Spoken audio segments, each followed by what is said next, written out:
the ground as Prime Minister Modi is all set to fly to the United States of America for that official state meeting.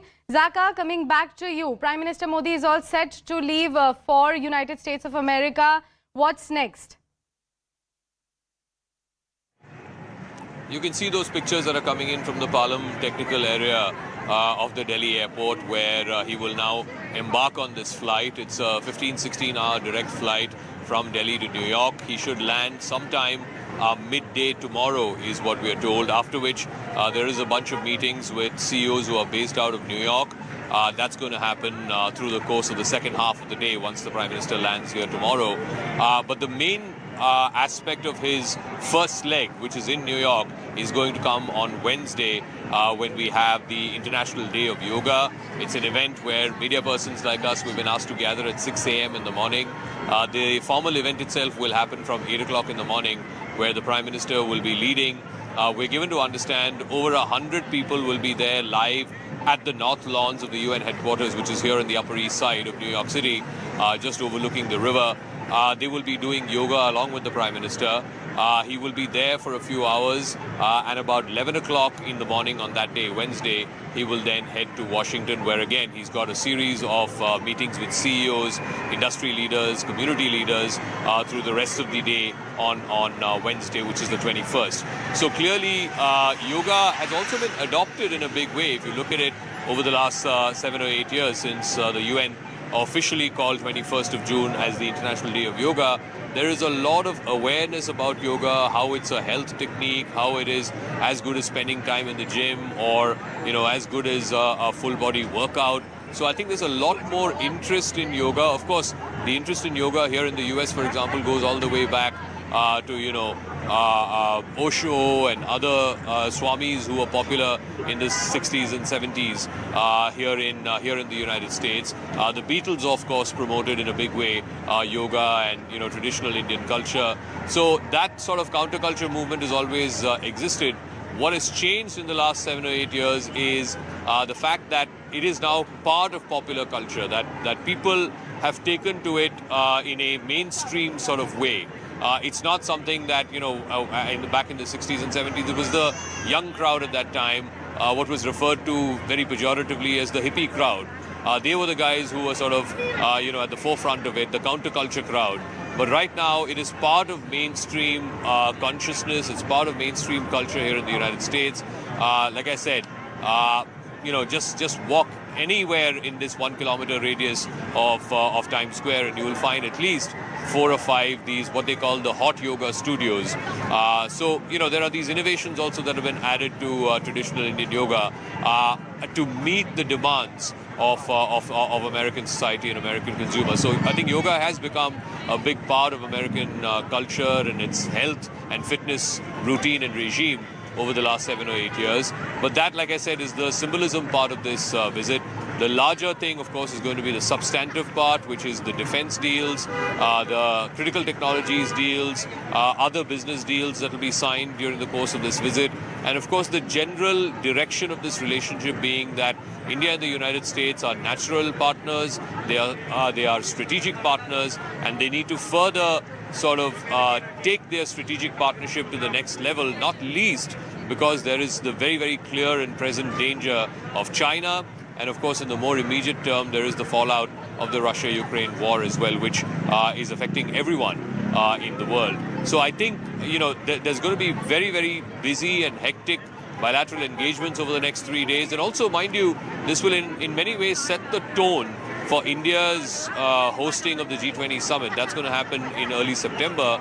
And as divided as the world is right now between Russia and China on the one side and the US and its European partners on the other, it is important for India to be able to bring all sides together and have a successful G20 event conducted on Indian soil come early September. So for that, to get the US to pull its weight in this global committee of nations is also very important. Remember, there's a lot of eyes on whether there will be a joint statement, a joint communique at the end of the G20 summit because of sharp differences over the Russia-Ukraine war.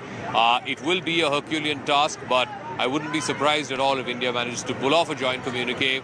Yes, it did not happen during the foreign ministers' meeting that happened back in March, but there seems to be a feeling that India might be able to thrash out with Russia and China a language that they are comfortable with vis-a-vis the Russia-Ukraine war, and a language that, frankly, the US and its allies are also comfortable with. So a lot to talk about over the next 3 days.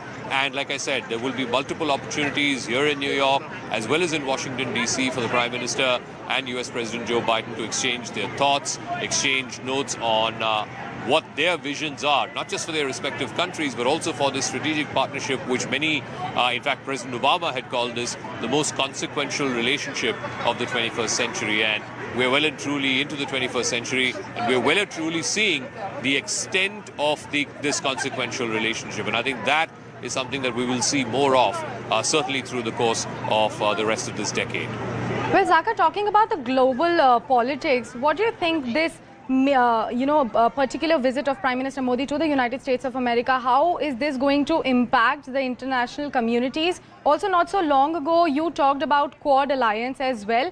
What do you think this meet is going to impact the trajectory of the Quad Alliance as well?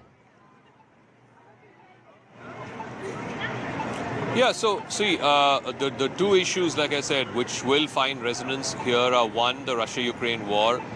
Even, countries like India, China, Brazil, you name any of the global South countries, as it were, you can't say that they are unaffected by this war. India is also paying a price, whether it is through fuel prices, whether it's through fertilizer prices, supply chains which are seeing increasing pressure.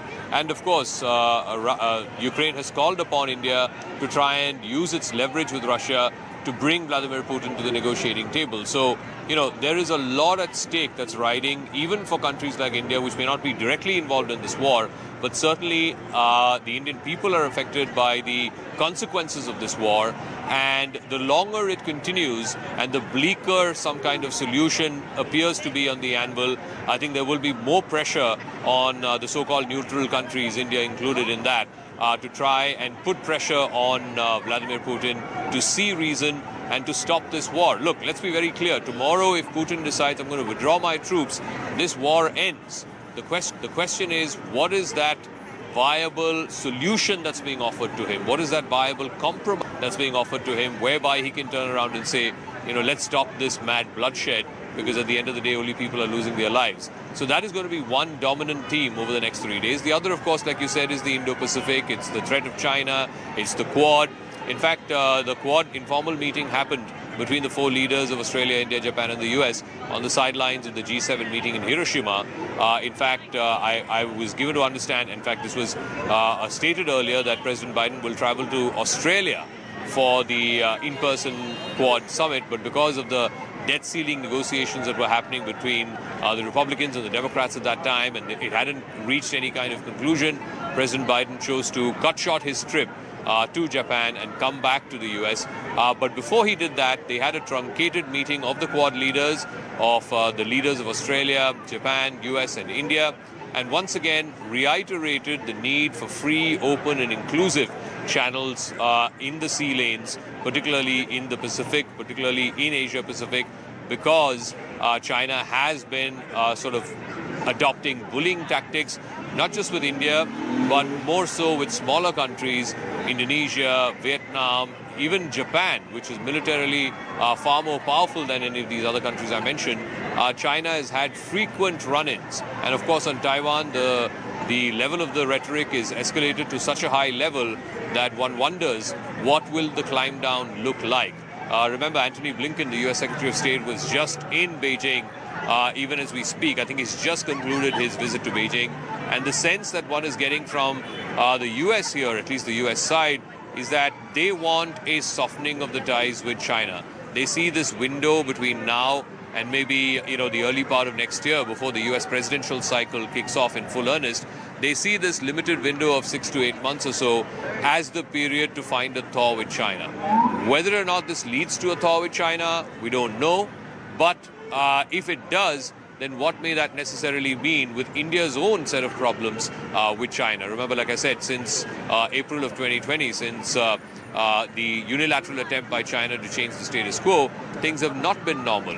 So India will have to find a way to bring the situation back to normal, and China will also have to sort of meet India halfway in that endeavor. So far, we've not seen any evidence of China trying to meet India halfway in trying to resolve the problems that were started by China post-April, May of 2020. So all of these issues will dominate the conversation as Prime Minister Modi and President Biden meet here. We've got those pictures of Prime Minister embarking on that Air India One flight from New Delhi to New York.